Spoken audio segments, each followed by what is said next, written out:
We interrupt this program to bring you a special news bulletin. Interrupt this broadcast to bring you this important bulletin from the United Press. This is not a test. Every Tuesday, the Journey into Comics Network will bring you The Poor Rapport, your one-stop podcast shop for everything news and topics of personal interest. I am your host, Andrew Poor, and you can hear me every Tuesday. The following is a Journey into Comics Network production. Ladies and gentlemen, you're listening to Journey into Comics, the podcast about everything nerd, with your hosts, Nate Phillips and Brandon Stone. We've come a long way from the Prime Minister's exploding cake. Or have we? What's up, everybody? Welcome to Journey into Comics, episode 173. I'm one of your hosts, Brando. Joining me here today is the one and only Podfather, Nate. How's it going, Brando? It is going mighty well, my friend. And I'll have you know that a good friend of the show, who was on last week's episode, is Nerds of the Roundtable, Tyler, gave me a new nickname. You know how, like, you have adopted the name of Podfather. Yes, sir. I now also have a pod name. Okay, what is it? The Podmaster. Oh, that's awesome. So we have the Podfather and the Podmaster. He said it, I'm like, I will accept the name. Gladly accept that. That's a great podcasting name. Brando, it's bitch-ass cold out, by the way. It is bitch-ass cold in my game room right now. Same in the comic room. Dude, like, I think last 2 weeks ago I said something about lemonade on the nipples. Was that during the wrestling show? I don't remember. It was one of them. I'm not sure, yeah. But I definitely mentioned lemonade, making lemonade using my nipples, and I could definitely do that again tonight and maybe even have less pulp. I don't know. I've never done it. However, my friend, I was trying to type in the name Podbean. Like today or yesterday. It was really cold outside.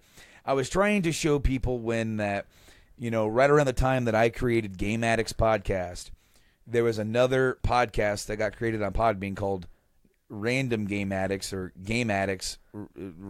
It's called GameAddicts.podbean.com. It's not us. It's like these kids that were in school. Okay. Using their cell phones. They did 2 episodes, and that's it.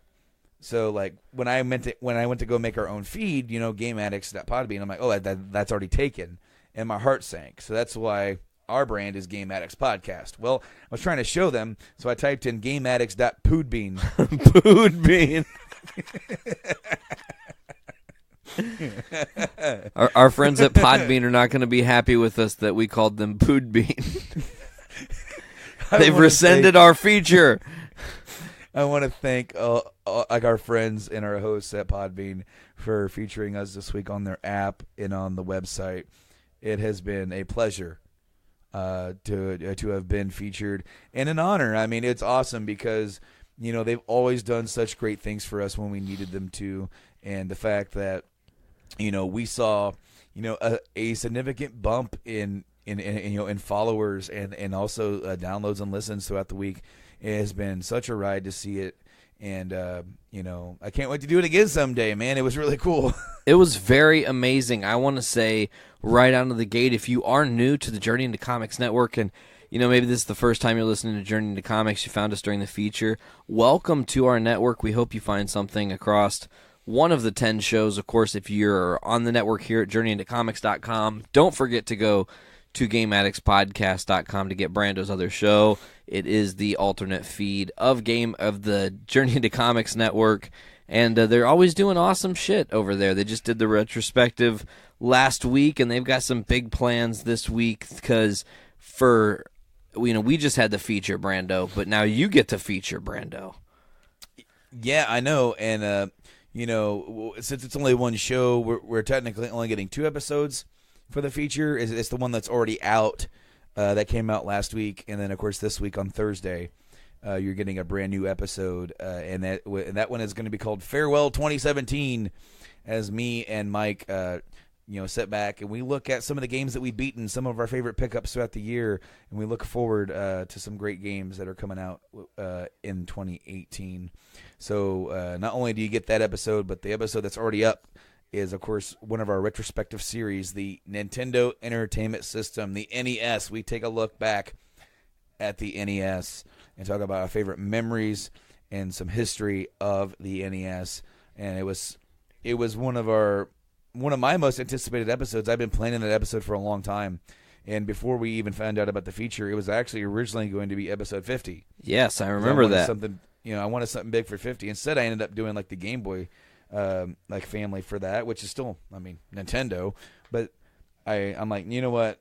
I'll save it for a few weeks, and we'll do feature week.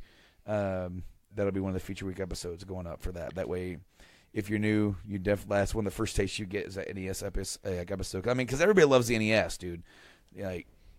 If you're a gamer, especially if you're in our age group, right around that, late 20s, early 30s era, like you definitely grew up. NES was there. So, hell yeah, man! It was my first system. I remember I was actually watching your gaming pickups revisited too. And you got RC Pro-Am. It's one of my first games I ever played. That was an awesome moment to have you pull that out in the retrospective. I forgot you got that game. But yeah, that's one of the first games I ever played, that and the Ninja Turtles for NES. So that system definitely influenced me. So the story that I shared about RC Pro-Am in that episode, I said I spent the night at my aunt and uncle's, and I was having a hard time. I was bawling my eyes out. I was really young. I was so young.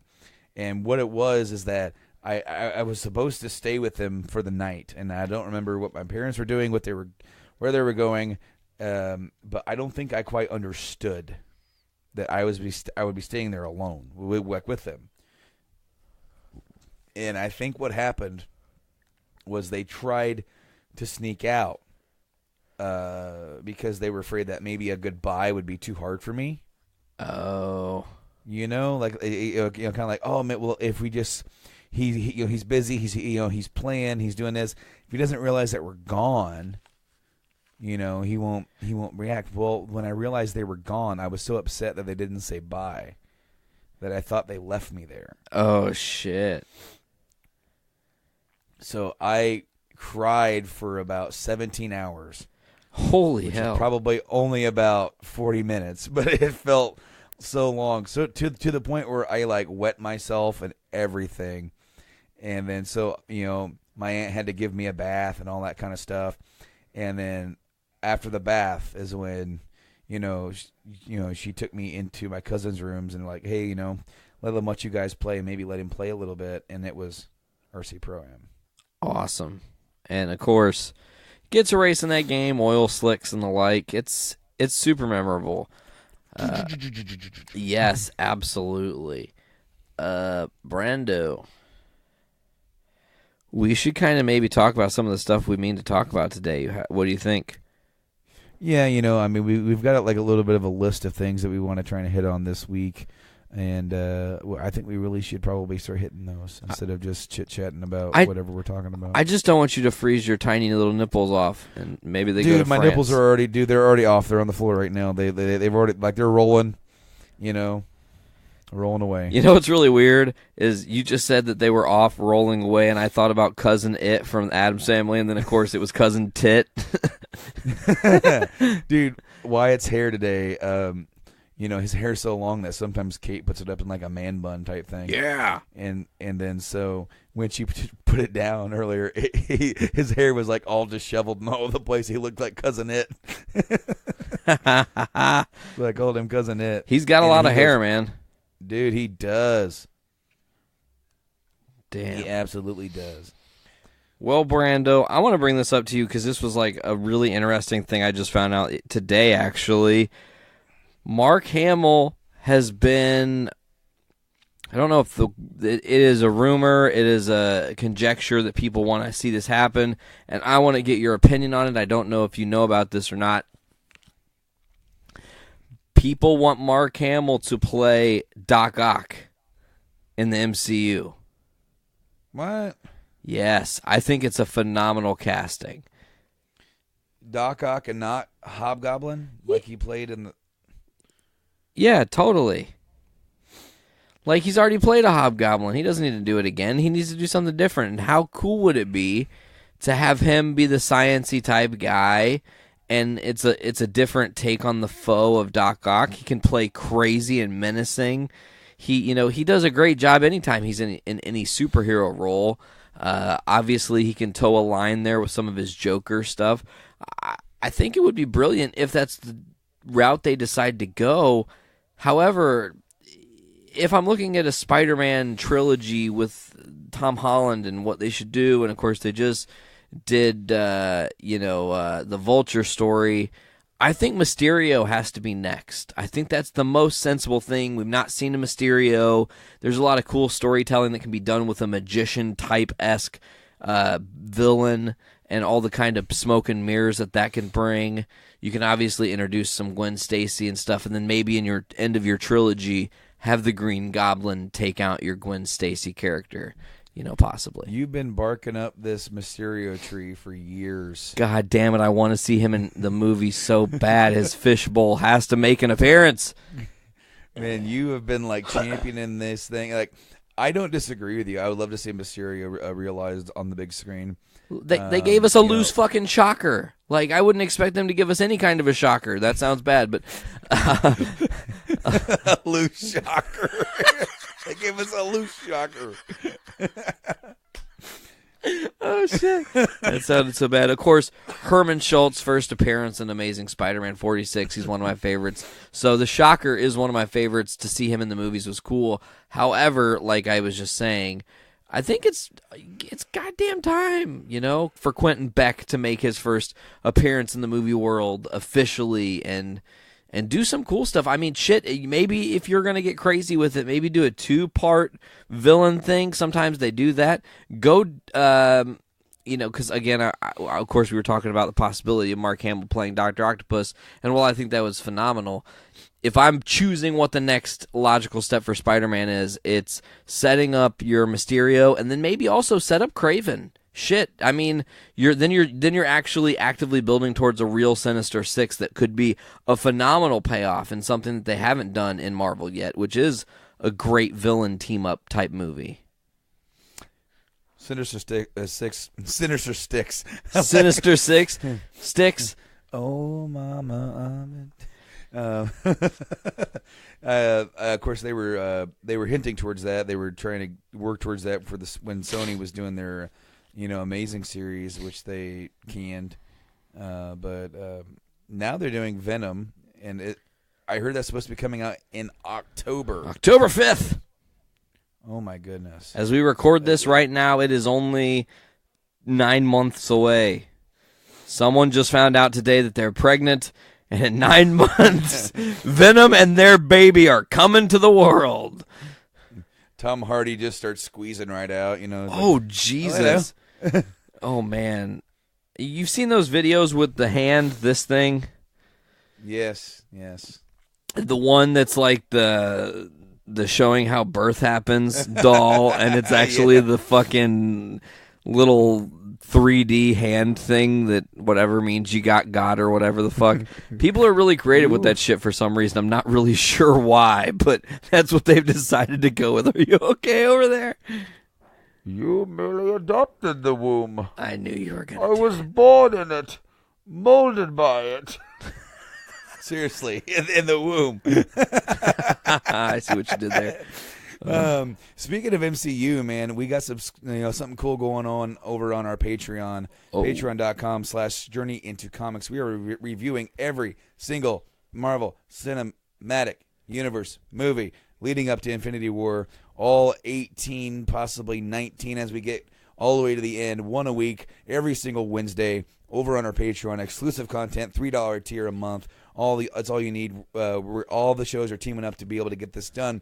Week 1 was, of course, Iron Man. Me and Nate right here sat back. We watched it when we reviewed Iron Man.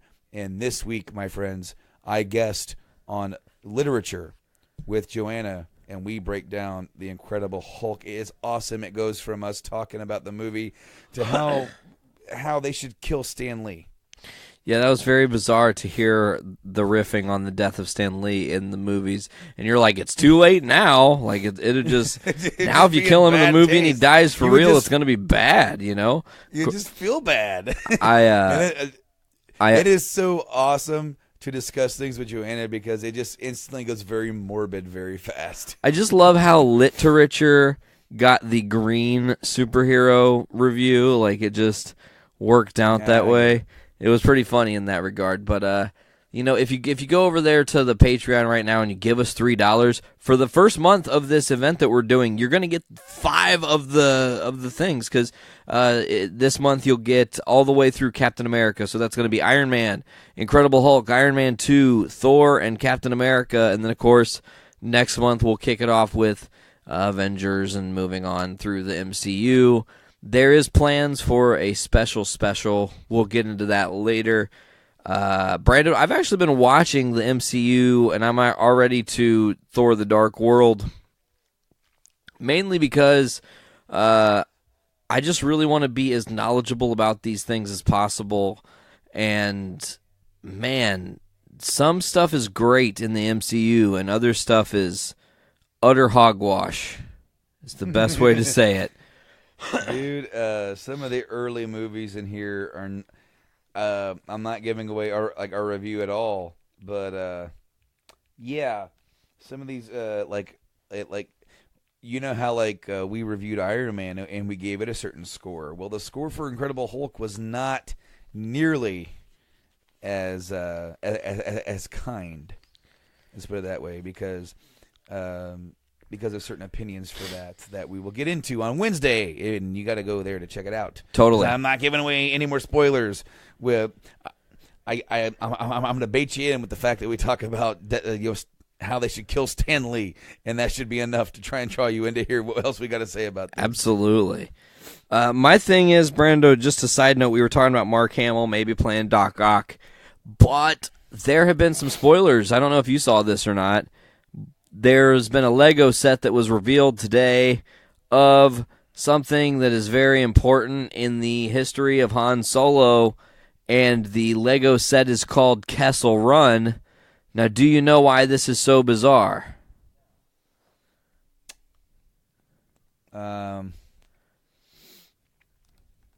Because it'd be for the Han Solo film that's not out yet? Correct. However, the picture of the Millennium Falcon, and you should definitely look this up while I'm talking to you, the picture of the Millennium Falcon doesn't quite look like the Millennium Falcon we see in A New Hope. So that means that something happens, or there's some modification that we don't know why it happens, that happens later, but he does the Kessel Run in an altered version of the Millennium Falcon, it seems. If that box art is true and is not totally fake, which who knows, maybe it is totally fake, I don't know. I don't think so, though. It looked pretty damn real. Every time the company that, or whoever spoiled this, they typically get it nail on the head. They spoiled some stuff for what the Last Jedi promotional artwork and stuff for toys would be, and it was absolutely that. So no reason to doubt this here. I don't know if you found it or not.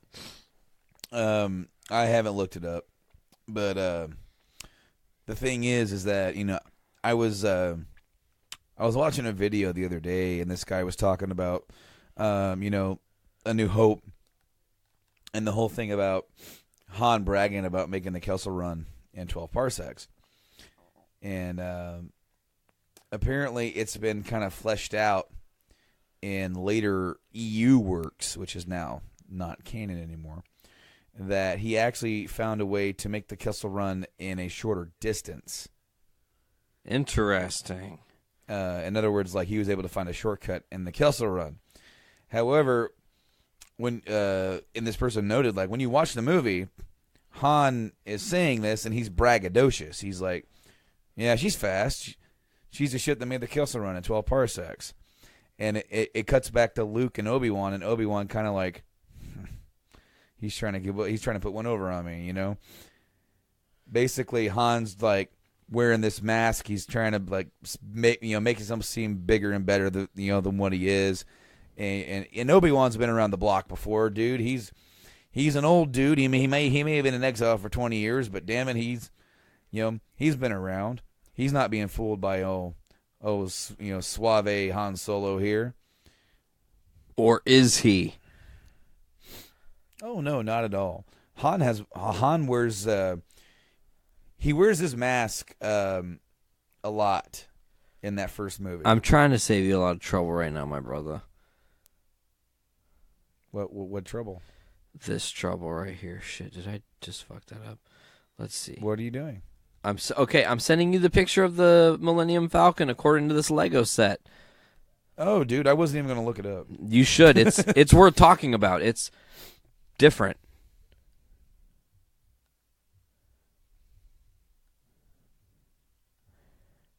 Brando's facial expression looks like he stepped in dog shit, and he's just like a little confused.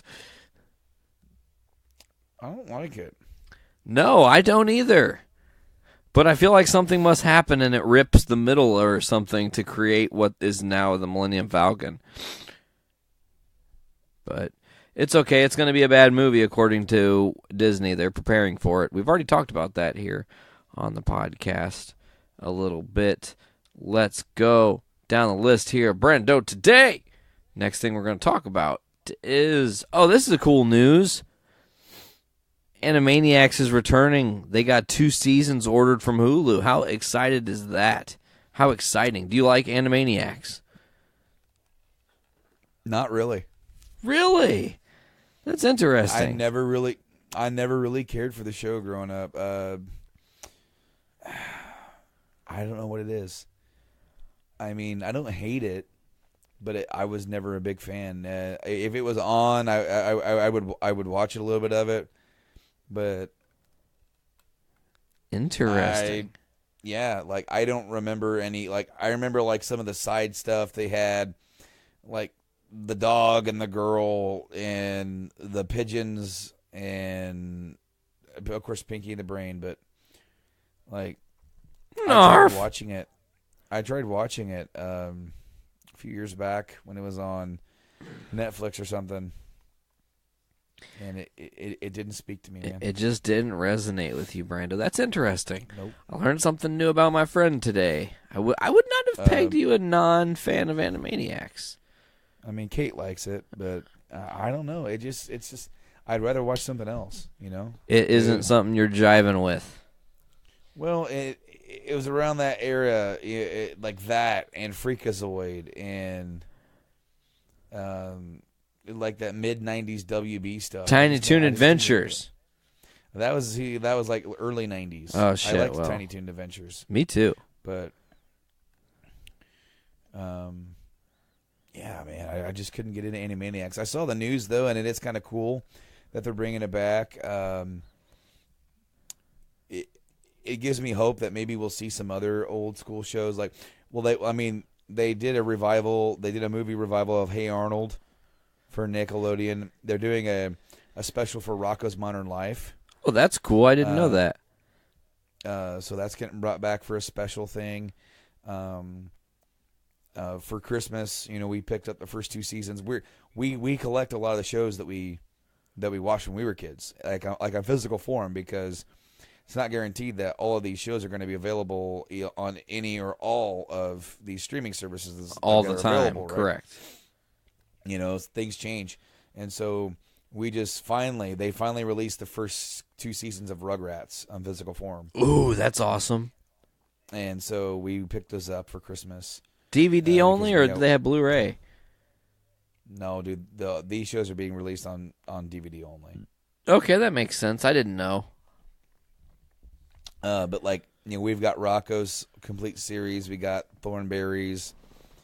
Didn't the B-52s do Rocco's Modern Life's theme song? No, but it sounds like it. It really does, right?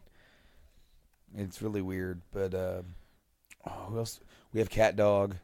Oh, fucking love Cat Dog. Angry Beavers. Oh, Angry Beavers, hell yeah.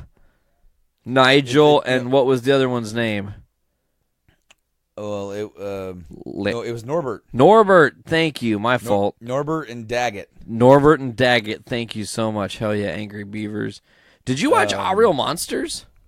I did, and I think we might have it. I don't remember. That's cool. I don't know if it's out. anytime that we see new ones, we have to think about which ones we have because every time we try to buy them, like the only one that is out that I have not bought that is also out now is Ren and Stimpy. And while I like Ren and Stimpy, in a way, it's like, man, I gotta be in a mood for it. Ren and Stimpy was always like really just weird. Even as a kid, I was like, man, this is freaking weird. I think my favorite... Okay, there's some things about Ren and Stimpy that are amazing, though. If we're getting into that for a second, like Powdered Toast Man is cool. Yeah, he was my favorite. He was my absolute favorite. The Log, come on, Log is like the best. Varicose Veins. Varicose Veins, yes. Okay, so my mind just went over to Cartoon Network for a reason.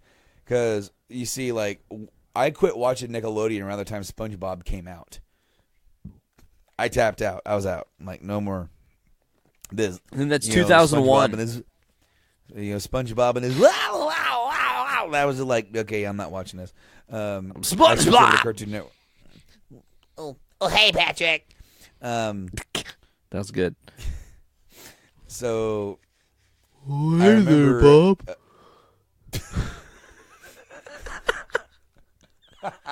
I remember in Dexter's Laboratory, they also had like a couple different characters that they would focus on for shorts, and one of them was the monkey, like the secret agent monkey. Yes. And my favorite was like Major Glory and Crunk and Valhalla. They were all roommates. Yes, I remember that. Like the one that I really remember is like Major Glory's Uncle Sam is coming to visit, so they got to clean up the like the apartment, and like they end up messing up. And when Uncle Sam gets there, he's like like the place is a complete wreck, And Major Glory's like, oh no, he's gonna be so ashamed of me. And then he answers the door, and Uncle Sam's like, hey nephew, how's it going? Uncle Sam, are you okay? Perfectly fine. You seem a bit more relaxed. New prescription from the doctor. Said I needed to mellow out. That's awesome. Cool pad, man. Getting in kid shows and you don't even know. They slipped it in there when we were kids, man. Oh man, it was funny. But I always gotta like I want to find those old Cartoon Networks like Johnny Bravo and Dexter's Lab. I absolutely loved those as well. You know what other cartoon I fucking loved? What's that? Popeye. Old school Popeye. Yes. You know what show? It had a very short run. And I'm trying. It was a Cartoon Network original. I think it was like Time Squad. Okay. Do you remember that? No. It was like a little kid, a muscly bound like. Let me just send you a picture, because then it had like a robot. Oh, interesting. That's very interesting to me, Brando. By the way, I just want to say that if you're listening in 2018 to Journey into Comics, we are doing some big things coming up here in the near future. We want you to keep your eyes peeled for. We're trying to make announcements and shit on our different social medias, so I'm going to take this time to tell you now to go to our different social medias on Facebook at Journey into Comics Podcast, on Instagram at Journey into Comics, and JIC Network on the Twitter, and also get us on YouTube. And then also go to GameAddicts.com or GameAddictsPodcast.com and get them. Also, if you go to JourneyIntoComics.com, one thing I want to mention now is if you're on the .com and you're on the desktop site, or if you, I think, scroll down now in mobile, there's all these like sidebars of stuff. And if you click archive on any of the different shows, it will literally give you an archive of just that show. So you guys who like Journey into Wrestling, or you like Foodies Watching Movies, or Butt Stuff, or Brews with Dudes, or whatever, you can just click the archive link, pick that up, keep it around for yourself, and that way every time there's a new episode, you can have all the episodes there. You can check them out at your leisure, listen to them, and enjoy them. Anyways, Brando, did you get that sent over to me? Did you find one? I sure did. Oh, cool. I'm looking at it now. I'm excited. Took care of the plugs. Cheap pop. Yeah, absolutely. Good work. I do remember Time Squad. Weird. Like they had to go, like something, like they would have to go back and they would have to fix something that went wrong in the past, like Abraham Lincoln or something, like ended up do it. Like I remember like Washington, like you didn't chop down the cherry tree, or at least like he lied about it. Like so they had to go back and they're like, look, you need to chop this down. The robot was played by Mark Hamill. Really? Yeah. That's awesome. I love me some Mark Hamill. He's one of my favorites.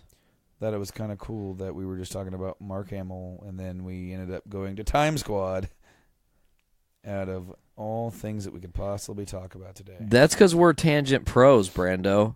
Dude, we are. This episode is full of complete and utter tangents. That's fine, though, because now we're going to get into some actual comic book shit. We are. We're going to talk about some comics.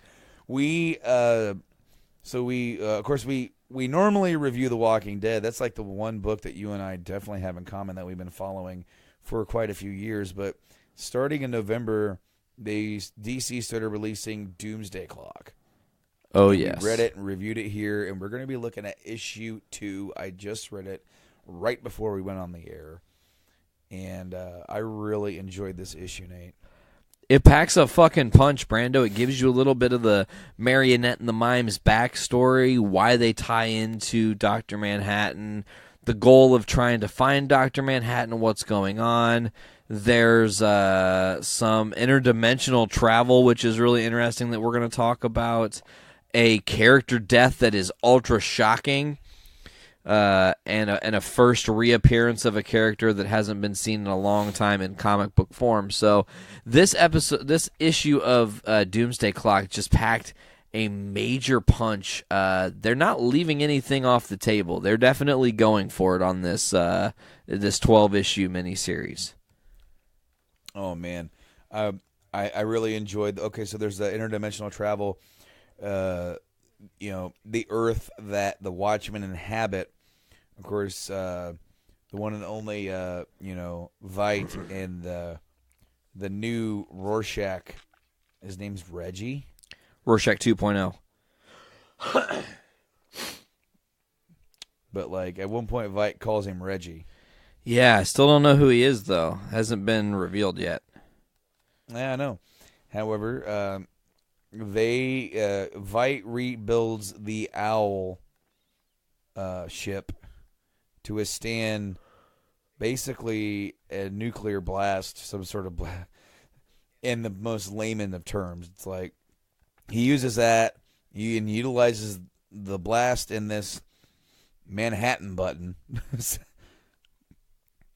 to travel over to an Earth that's different. An Earth where Gotham City exists. Right now, it's like they're kind of throwing a dart at a dartboard in hopes that they hit what they're looking for. Because he feels like Dr. Manhattan has left this universe and has gone to another. And he's theorizing that he could actually be anybody. He may actually be impersonating another one of these masked heroes in this world. To get a fresh start and to become someone else to try and save it, which I thought was a really cool theory. Yes, same here. Another thing I really loved about this book within that little context is the universe that they are in, the story that they're telling, is very much not avoiding the fallout from the original books of the Watchmen. It's still very much a thing that they have not escaped. Yes, well, when Vite and Rorschach go out to try and find Manhattan, they end up finding in the library what Vite considers to be the two smartest people in the world. That is Bruce Wayne and Lex Luthor. Now, what we have here in this story is that Lex Luthor is trying to purchase Wayne Enterprises. Yeah, and it seems that one thing about Wayne Enterprises, and they're both trying to advance some technology here. I can't remember what exactly the tech was. Brando might better know. I think Wayne said metagenes. That's right. They're working on metagenes, curing it and or, altering people, getting rid of the gene altogether. And, of course, Luthor wants to be at the forefront of that. And so Veidt seeks out Luthor, and Rorschach seeks out Wayne. God, some beautiful imagery in this, by the way. I just want to mention the panels with the bat signal and them busting through in the owl ship. Yes. Oh, man. I just want to see that in movie form so hard. Oh, my God, it would be an amazing moment in film. And then, Rorschach breaks into Wayne Manor and finds a note that says, "Good morning, Bruce, Alfred." Some pancakes. And it's his pancakes. And he sits down and he helps himself to the pancakes. Better than bean juice. Yeah, man. And then Luthor was, he's working on an experiment. It didn't work. He says all those guys are fired. Walks back up to his office, and there's, a good friend, Veidt. And then pretty much Luthor's like, what are you doing here? I'm going to throw you out. And basically Veidt's being Veidt about the whole situation, saying, like, I'm like you. I'm the smartest person from my world. Just like you're the smartest person here. And, basically Veidt tells him the whole story, dude. He tells him the whole backstory about his plot and killing 3 million people to unite the world. And then Luthor's like, and you thought they would actually stay united? And you say you're the smartest person? I would hate to see the dumbest. Yeah, he's really calling him out for going, I don't think you really thought that one through so much. And I really like that confrontation, but I also like how Rorschach finds his way into the Batcave. Breaking in like a boss. Better than Robin from Batman Forever. Yes, falling down the stairs, absolutely. Well, he did some cool acrobatic shit leading up to falling down the stairs. Give a G some credit. Yeah, man. And I just always like how they're trying to hide that that room, and I'm trying to remember what Chris O'Donnell's Robin's what is he keeping there anyway? And Alfred said Master Wayne's dead wives? Something, yeah. And it's dead wives or dead ones. I'm gonna have to watch that with subtitles because I always thought you said dead wives. I'm like, how many wives has Wayne had? Lots, dude. That's what happened to Kim Basinger and Selena Kyle in the other movies. They fucking killed him. Oh shit! Fucking stuffed him up with taxidermy. They took the B instead of the D. You see what I did there? Yeah. Yeah. So Rorschach gets in there and he sees all of Bruce's trophies, all the different news clippings and these props and these different weapons that he has collected from his rogues gallery. Lovely little Easter egg with the Riddler in there. Just a little peek of the Riddler's costume. I loved it. Mm-hmm. And my favorite part of the whole thing, before we get to the big reveal, obviously Batman shows up and catches Rorschach in the cave, and he says, "You ate my breakfast." Yeah, but Rorschach doesn't respond normally. He's just like, "Yeah, I did." He doesn't. He doesn't like. I kind of thought this was the one thing that was kind of odd because it was a very basic thing, and of course I'm sure in issue 3 they'll flesh this out further. But it was just to me, Rorschach is in the Batcave going, this guy, whoever is behind this place has some fucking serious death fetishes and likes having trophies of all their kills and whatnot, he's romanticizing him as some sort of dark villain. Of course, we know as Bruce Wayne, who's not a bad guy at all, but Rorschach just not very lackadaisical, just yep, I ate your breakfast, but not you are a fucking psychopath dressed up as a bat. What the fuck? he was not interested in calling him out on that. But, I mean, I guess Rorschach has that weird, bizarre-ass mask. And it's not really Rorschach, too, also, as well. We got to keep remembering that. But yeah, I mean, it's basically Rorschach, too. But I love the way that he's written, though, because he speaks and sounds like Rorschach, He reads exactly the same way. Absolutely. They do a good job of keeping it, tying the character. I'm interested in knowing how, oh my God, what if the reveal is Reggie is actually Dr. Manhattan? Dude. Oh, man, that would be amazing, just like in front of everybody the whole time. Oh. I hope I didn't just, actually call that. If I did, that's incredible, but man, that's an interesting thing. But that's not the most interesting thing that can come from this issue of Doomsday Clock, Brando, because there's still one major reveal left here.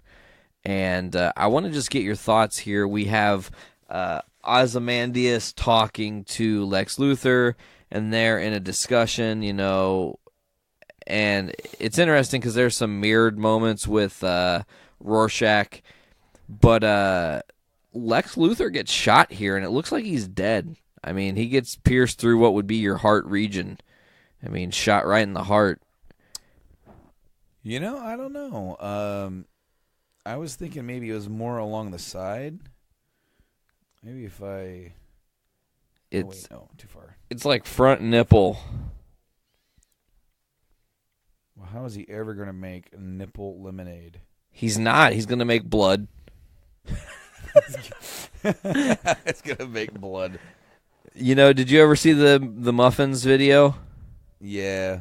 Iranian-Palestinian cornflake muffin. Paperclip. Pencil. I'd be disappointed if they killed Lex off right then and there. Class. I mean, comedian would be good enough to make that shot because he's the one that shoots him. Yes, which was awesome that comedians in this universe begging to question, did he come with them? Was he secretly stowed away upon the ship? How did he figure out to go to Lex Luthor's place? These are questions for issue 3, and it's like, issue 3's a month away, Brandon. I can't wait. That's too much pressure. Because he's supposed to be dead, dude.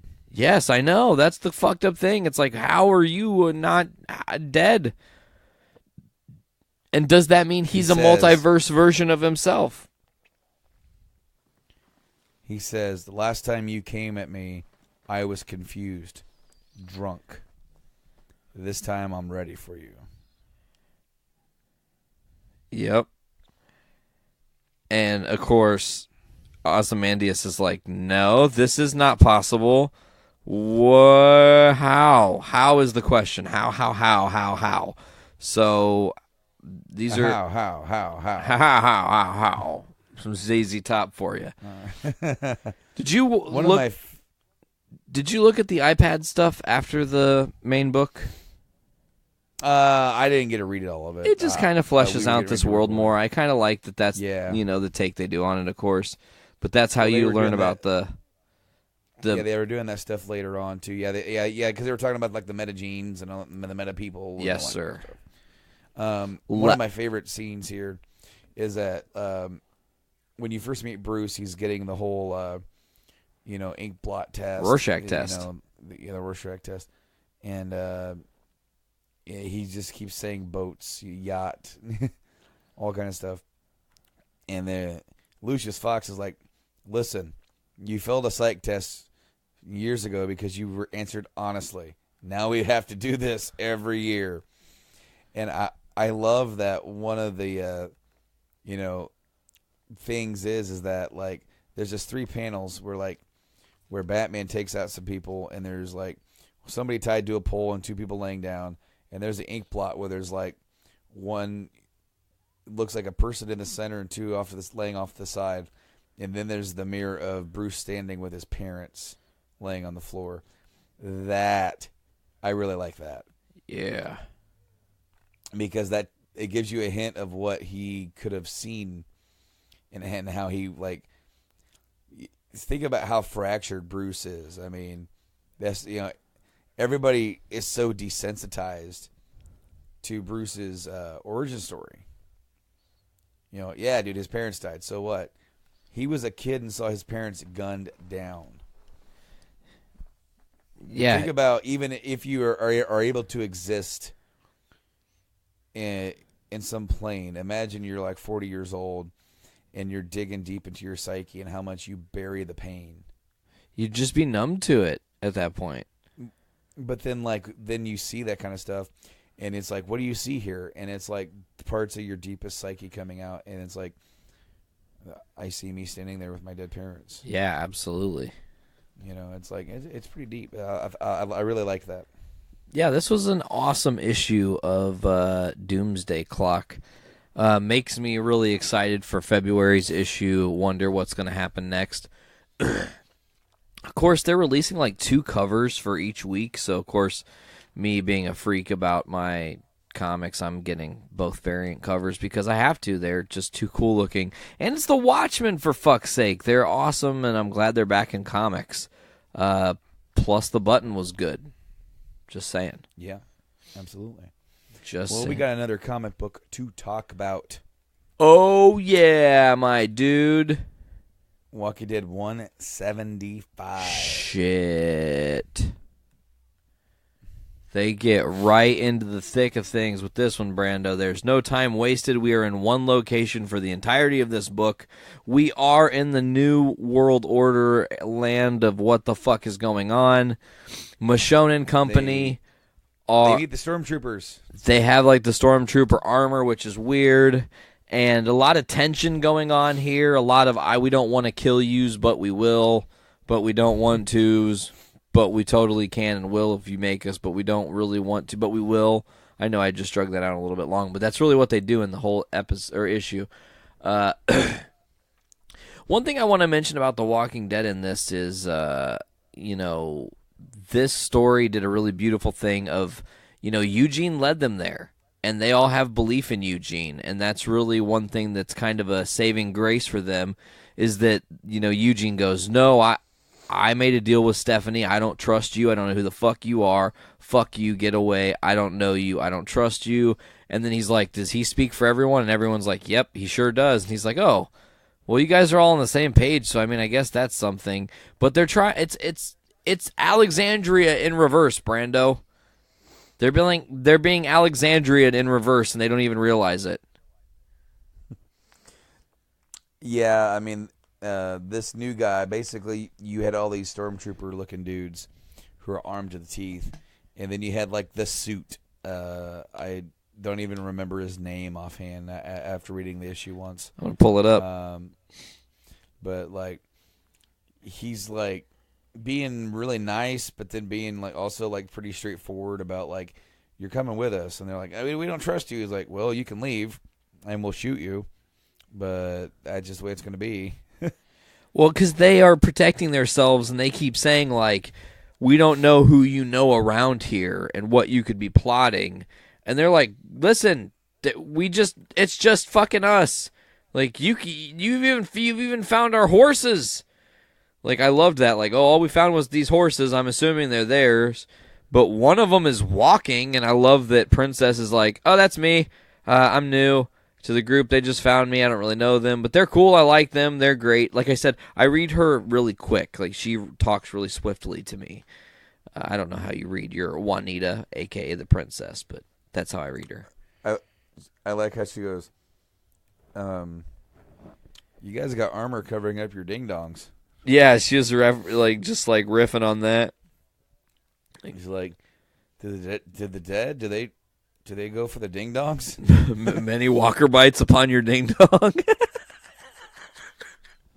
Walker bites upon the ding dong. Definitely the episode title. So then, yeah, dude, this dude and these guys are like marching them back to the Commonwealth. Yes, is the name of this community that they've built, and on the way there, they see this stadium, and Michonne's like, "Oh, so you've like fortified a stadium? That's your community?" He goes, "Oh no, that's for the concerts and the football games." They're like, "Football? What? You have concerts? What?" He goes, "Yeah, dude. Yeah, we have some musicians, and they're pretty good. Nobody famous from before, but you're pretty good." And he goes, You have football? He goes, yeah, you do. When it's in season. And we also have baseball, basketball, and soccer. He goes, the leagues are not very big, but beggars can't be choosers by at this point. And we're like, how many people do you have? He goes, as of now, right around 50,000. New World Order, Brando. These motherfuckers are taking over. It seems like a slight, tiny glimpse into normality before the outbreak. Some form of normalcy going on within this group. This isn't just a community, it's a city. Yeah, they're not just surviving, they're thriving. Yeah. They have a system. And it's the way that they figured out a way. And then they get to this lost board where they have a bunch of pictures put up. And, of course, these are like lost ones, pictures of people that people lost over time that, there's tons of pictures. And the guy's like, yeah, we've had a few reunions, but none in a long time. But, we keep it up because it's good morale for the people. The people seem to still enjoy kind of like a memorial wall or whatever. And it's during this moment we get the biggest shocker of the issue. Oh yeah, man. Something that I didn't expect it to happen or, to happen in the book at all. It's a thing you kind of forget that she even has a daughter. I think it's only referenced once or twice in the early 20s issues when they are doing little flashbacks of Michonne's backstory. Well, I always assumed that her kids were dead. That's also something you could be led to believe. Maybe she was led to believe that too, though. Maybe that's what we're going to find here. Well, see, and I can't remember if it's my thought of the continuity is mixed between the show and the comic, because in the show she had a son, right? Yeah, little boy though. A little boy. That's what I said. A son. I'm talking little though. He's only a year or two old. He was pretty young, and that wasn't the story her boyfriend and his best friend were watching after him. Yep. And didn't the baby die? Yeah, the baby died and then turned, right? And that was the start of it? I don't remember 100%. It's been a while. Did the boyfriend and then the friend get bit, and then they turned, and then she, sliced her arms off, the jaw off, and said, you're coming with me. But I can't remember. I don't remember exactly how that happens in the book. It's been so long since that part, since I've read back then. And so much crazy shit has happened in the book since then. I know. Well, see, and the reveal of that in the book is a lot different than the reveal of that in the show. And the show, they've taken her in a different direction and made her a lot more open with her emotions. And because of that, she is able to be in the position where she is, where she's in a relationship with Rick in the show.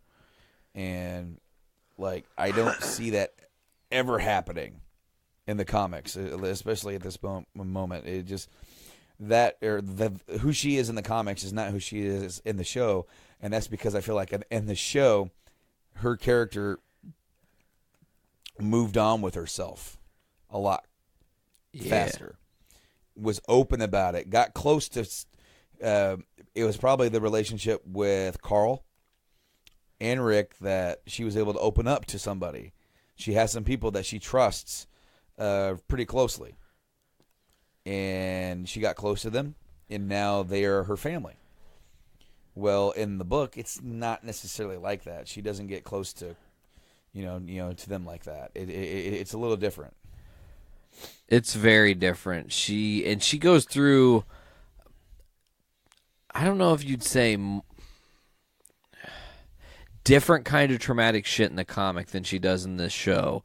And in the comic, I mean, you got to think she goes through, and of course we're going to go spoiler alert here, so like you got the stuff with the governor and how he mistreats her, and there's the whole, tries to rape her thing and whatnot, and she gets her revenge on him and whatnot, and then you've got her dealings with, she loves Morgan in the book, and then Morgan dies, and then that happens, and then the next thing you know is we meet Negan, and Glenn dies, and she was close to him, kind of. And then, move forward, time jump, she's been gone for a while. She went to Oceanside or whatever. We don't really know in the comics what actually happened with Michonne. And then, flash forward, she gets close to Ezekiel. She loves Ezekiel. Ezekiel tragically, horrifically dies. And then now she just watched Rick, who's like one of her last remaining best friends, lose the love of his life in a traumatic way. And it nails him. It messes her up, So now she's at this point where there's nothing more that could fuck her up, darkness-wise, But a little bit of light sometimes can break the world. And this little shining glimmer of light that her daughter is still alive is just like, holy fuck, what does this mean? Because now they're going to go into the city, and that's proof someone in the city knows Michonne, and the reuniting thing that they were just talking about in the book, like how sometimes it's amazing how the reuniting thing happens. So, and another thing to mention too is that Eugene is steadfast on we're not doing anything until we see Stephanie. And Lance is the guy's name. He goes, oh, well, lucky for you, we're going to see her now. And it seems like Stephanie's going to be like the hot shit leader of this community, the Commonwealth. Yeah, the dude said that Stephanie doesn't speak with the authority of the Commonwealth, and she made a mistake. Correct. So it's like, it makes you wonder if, she was somebody who, got a hold of that radio and wasn't supposed to use it, and then she did, and now they're in this situation where they got, this whole new community set up, ready to get introduced to the Commonwealth. Meanwhile, it's, Rick has this inane ability to just find trouble. Yes. And in Walking Dead, the world's not always what it seems. That's a very good way to look at it. Brando, what do you see this all coming to a head with the New World Order? Does Rick's group try to take over the Commonwealth? Is that something that can even happen? Do they just avoid the Commonwealth? Is this the end of the series? They just join up with the Commonwealth? Job well done. Story's over. Drama's done. I guess I don't know what they could really do out of this. I don't know either, because if you're looking at them trying to boss Rick around, I don't think that's going to happen. It's not going to happen. You're right. And so, granted, I mean, Rick's going to see, wow, this is civilization, and this is what we've been working for, and they've done it. But, Rick's been through so much. And it makes you wonder if any of the situation with the remaining saviors and even, oh crap, what's his name? Brain fart. Which guy? Who? Where? The dude that's pissed off at Rick for killing his wife. Oh, Dwight. I completely forgot. His ex-wife once removed. Yes, yes, of course that was an issue just, I don't know, 4 issues ago, 5 issues ago? It was 169. I think it was because it was the death of Andrea. Right after that. Oh, that was right. Yeah, that was right after that. 168 or 169, I believe. So, I don't know. It's just interesting to think about because if you're the Walking Dead characters and you found what seems to be a utopia of a place that has football games and music concerts and a bakery on 6th Street, I just is this the end of The Walking Dead? I don't really know what you do from here unless there's like some real deep fucked up corruption that Rick's going to overcome. I don't know. I don't know, dude. Well, I mean, because the series is supposed to go on to about issue 300, and we still have 125 to get there. Yeah, so it's like we're at 175. We still have 125 to go. So we've got a lot more story to go. Yeah, and I'm interested in where it goes. Of course, I'm interested in seeing the Commonwealth interact with Negan, if you want me to be quite honest. That's the first place my brain went, is like, what's Negan going to think of these happy horse shit stormtrooping motherfuckers? Oh, dude, I can't wait for them to hear the words football. Excuse the fuck out of me. You guys got fucking football? Sign me the Count fuck me the up. fuck in. Yep. Right. He's the old, gym teacher, sports guy coming out at him, yeah. It would be really funny, too. He throws the football really far, and he's like, ow, god damn, I forgot how to do it. Hurt my arm. Shit. Ah, shit. It's not like swinging a bat. You guys got baseball? I'm pretty good at that. Holy shit. Yeah. He goes, I don't know if you heard about this or not, but knowing how to swing a bat or two. And then that's when, like, Rick gives him a look, and Negan goes, oh, come on, that was fucking funny. I mean, right? Don't get down on me for some funny shit now, Mr. Grimes. Do you know that the Rack Grams meme pictures, like, taking off again and going all crazy? Have you seen that? It was like some derpy Rick Grimes drawing, but people superimposed it onto Rick Grimes' actual face. It's ridiculous. It's awful. It's like Rick Grimes. I'm going to try to find on that shit. But Brando, did you see? I just saw this it was actually very bizarre. It was on Facebook, of all places, the other day. Someone was live streaming Star Wars Episode 3, Revenge of the Sith. However, here's the caveat. They had put the movie into a translator, translated it to Chinese, and then Google translated it back to English. And holy shit, the subtitles are just utter hilarity. If you get a chance to get your hands on this, man, it's ridiculous. Like, some of the stuff that just goes, like, I can't even explain it to you because it's just the most bizarre, outlandish. Sometimes they get it dead the fuck on. There's a couple lines there early on with Anakin that I'm just like, oh, they got that dead on. But other times, not even close. Like, broke back the something. I don't remember. Broken straw. I don't remember what the episode movie was called. I'm going to try to look that up now. But it's the whole movie. It's the entire Revenge of the Sith through a Google Translator. Revenge of the Sith. Google, let's see. Translated into Chinese, yes. I just saw this comic. It's Yoda. It's like, how do you get so big eating food of this kind? And it's like Yoda, and then Luke looking at him. Then Yoda thinking of the thing that Luke milks in The Last Jedi. Ew. And then Yoda squinting at him. Just like, ew, gross. So here it is for you. Star Wars The Third Gathers. The Backstroke of the West. That's what it is called. Backstroke of the West.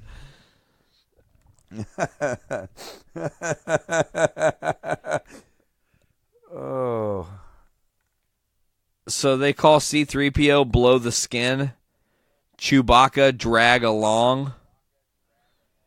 There's sites dedicated to this whole thing, but the whole movie is on YouTube in this form. The Third Gathers, Backstroke of the West, HD. I'm sending this shit to you now on the drop. Oh gosh. Oh, at the end when Vader screams "No!" Right? Do you know what they translate that to? What? Do not want.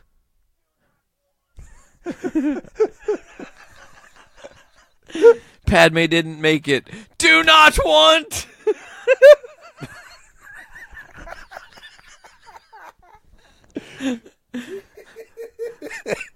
I'm trying to send this to you now, buddy, because I know I have given you a laundry list of things to watch, but this one's on the list of just funny shit that'll get your day going. The Third Gathers, Backstroke of the West. Oh.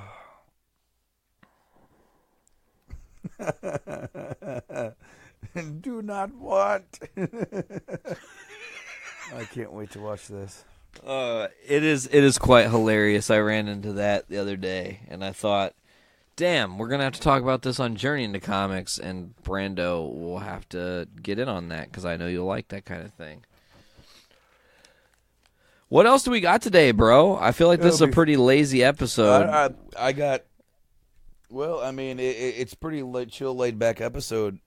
I don't really have much else to talk about right now. I mean, not much news. Do you know about New Fox? About what? New Fox.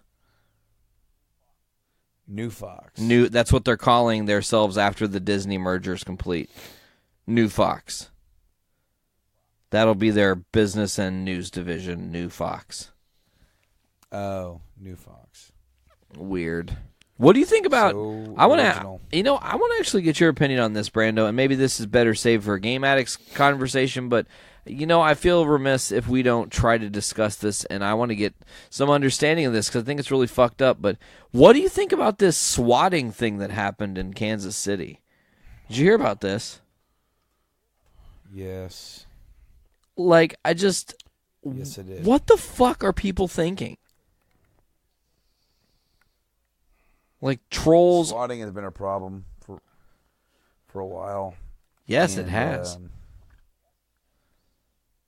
And of course, what happened? If you guys don't know what's going on, these guys were playing a wager game on Call of Duty. They were on the same team and they lost. The wager was $1.50. And the two guys started arguing. One of them threatened to swat the other one. The other one's like, "Do it, I dare you. Here's my address." Well, the dude didn't do it. He called up a dude who is notorious for having done it to other people. Dude got swatted, and I started listening to the 911 call, and I had to turn it off because this dude calls up the police, says that he basically you tell them you've already killed somebody or you're threatening to kill somebody. I have my family hostage, and I don't know what to do. So the police think they're going into a hostage situation. Yep. And they show up at the dude's house where this shit isn't going on. And somebody finally got killed because dude answered the door. He opened up the door, and they have guns pointed at him, and his hand happened to move close to his waist. And they thought he was reaching for a weapon, and they shot him. Ridiculous. And he's dead. And dude, this shit is just... It's messed up. It like over $1.50. Are you kidding me? Yeah, that guy that called it in though, they got him. Yeah, they did. So that's good. I guess he also took credit for calling it a bomb scare down at like some gaming thing that happened down in Texas or something like that. Some big fuck? Call of Duty event down there. Why are people so fucked up? I just don't understand it. I don't understand the world we live in where someone's like, I'm going to fuck your life up badly enough that you're going to get murdered to death. Like, that's not over a video game. That's not what video games are about. This is why I hate online video gaming and competitive gaming. It's bullshit, macho fucking bullshit. I play games to have fun and escape. I don't need more drama in my life. And this is like, now this whole family is going to be fucked up forever because people are assholes. Oh, yeah. Oh, yeah. I mean, it's just, I'm not down with it. I didn't like seeing that in the news. It was one of those things like I said, I felt like if we didn't talk about it here, if we didn't at least remark and let our listeners know that shit like that happens and that shit's not fucking cool at all. Don't do that. And another thing too, and I'm not placing any blame on the victim here because it's a total, just absolute travesty. But also, don't give your address to anyone online under any circumstance. No. Like, unless you know them personally, no one needs to know where the fuck I live. Fuck you. You don't need to. Yeah. Nope. That's need to know information, and your ass don't. Uh-oh. I was trying to, look up something, Hey, let me go to this website. Maybe there's some news we can look at. Nope. And the auto video started playing. And I'm like, I'm about ready to kill our listeners with God, audio playing, over the speakers. Yeah, I don't know, Brando. Man.